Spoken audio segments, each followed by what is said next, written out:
Hello guys, ఈరోజు మనం పాండిచ్చేరిలో ఉన్న బెస్ట్ ప్లేసెస్ చూడబోతున్నాం. మన ఫస్ట్ ప్లేస్ వచ్చేసరికి ఆరోవిల్లే. ఇది మనకి సింబల్ ఫర్ పీస్. ఇక్కడ మనం గోల్డెన్ కలర్ లో పెద్ద ఆర్కిటెక్చర్ ని చూడొచ్చు. ఇంకా ఈ పాయింట్ నియర్ బై లో మనకి ఆరోవిల్లే బీచ్ కూడా ఉంటది. ఇది ఫిషింగ్ బోట్స్. ఇవి మనకి మ్యాంగ్రోవ్స్ దగ్గరలో ఉంటాయి. ఇది మ్యాంగ్రోవ్ ఫారెస్ట్. ఇక్కడ మనం 20 మినిట్స్ లాంగ్ బోట్ రైడ్ ని ఎంజాయ్ చేయొచ్చు. ఇది ఫ్రెంచ్ కాలనీ.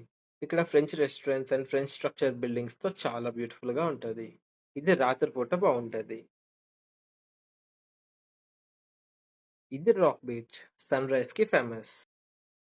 ఇక్కడ మనం మస్ట్ అండ్ షుడ్ గా ట్రై చేయాల్సింది ఫ్రెంచ్ ఫుడ్. ఇక్కడ మేమైతే కాఫే డే మెల్లే అనే రెస్టారెంట్ కి వెళ్ళాము. ఇక్కడ మేము పిజ్జా ఇంకా వైట్ సాస్ పాస్తాని టేస్ట్ చేసాం. ఇది మనకుల వినాయగర్ టెంపుల్. ఇక్కడ రథయాత్ర జరుగుతుంది. ఇది హార్ట్ బాసిలికా చర్చ్. ఇక్కడ ఆర్కిటెక్చర్ అయితే ఎక్సలెంట్ గా ఉంటది. ఇంకా మా లాస్ట్ పాయింట్ వచ్చేసరికి పారడైస్ బీచ్. ఇక్కడ ఇలా ఐలాండ్ లైక్ స్ట్రక్చర్ ఉంటది. చుట్టూ వాటర్ తో ఎక్సలెంట్ వ్యూ ఉంటది. ఈ వీడియో మీకు నచ్చినట్టయితే please do like, share and subscribe. And also please support my channel.